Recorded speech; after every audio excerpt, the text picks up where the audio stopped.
Hi, this is Shane Davis from Youngstown State University here with Figure It Out Baseball. Today I'm going to do a little episode of Real Roster Confessions where I want to talk to you about one of my favorite players that I've ever coached. We'll call him B. He's a guy that I coached while I was at Western Illinois, but I actually recruited a little bit the year prior when I was at Cleveland State. I went out and saw him at a junior college game that he was playing in, pitched really well. And then as I got to know him and got to know his backstory, he was a guy that I was happy that I coached the next year. Story on him, he's a guy that was cut from his high school team, never played an inning of high school baseball, showed up at a walk-on tryout at Western Illinois his freshman year, and popped a pretty good velocity, and they decided to keep him around. Well, as the year went along, things happened. I don't exactly know. We never got into it. I think some of it was grades, some of it was homesickness, where he decided he was going to go to a junior college, which is where I saw him. The next year, I came back to campus, and he was in his now junior year in college.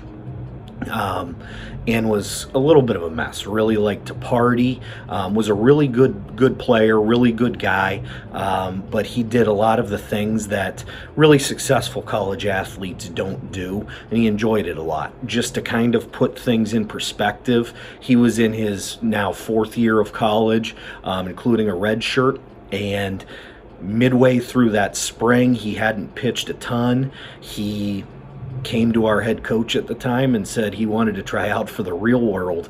They were having auditions in Chicago, and it was kind of one of those things that, our head coach let him go, partly because he thought it would be an opportunity for him, but also partly because he was a guy that wasn't going to contribute for us. Well, he went and did the tryout for the real world, came back, didn't make it.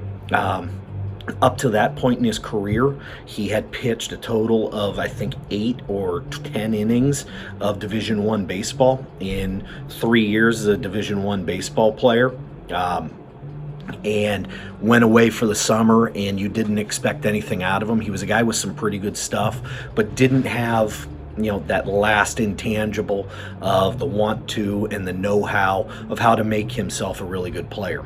Well, showed up the next fall, his senior year, last go-round, and we were going through a coaching change, and he was actually a guy that I leaned on a little bit by default, because he was one of the few guys that had been there for a long enough time and knew a lot of the guys and the people and the processes, where I put a lot of faith in him, as I was the only coach at that time that was handling practice, study tables, everything else. So we would run captain's practices, and I would give it to him.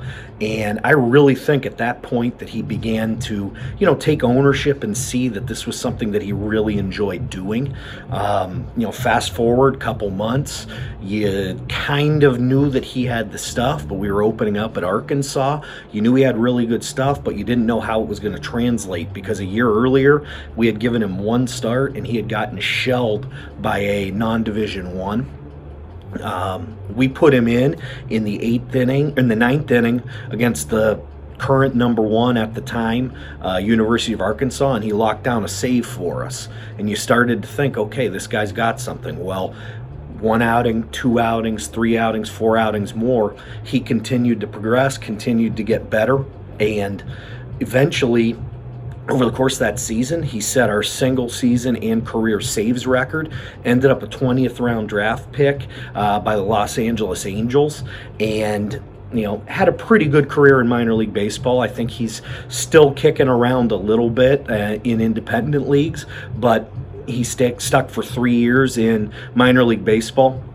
And this is a guy that a year earlier I had wondered whether or not he even liked baseball, other than the social aspect and being with his teammates. And he was a guy that totally dedicated himself. And for me as a coach, he gives me hope for anybody in the future that I should coach. In that everybody has their own trajectory, everybody has their own learning curve, and it's just a matter of finding the perfect fit and the place for you to reach your full potential, but also allowing yourself time to develop. Rome wasn't built in a day, and it definitely wasn't for B, but he eventually got to where he needed to be, and I am really, really proud of the man that he has developed into, and I know he's going to be a really good coach, whether it's in affiliated or college baseball, or if it's even coaching his future son or son's team or local high school team, because he really understands what it takes to be good now. Once again, this is Shane Davis with Real Roster Confessions. Thank you for joining me here with Figure It Out Baseball.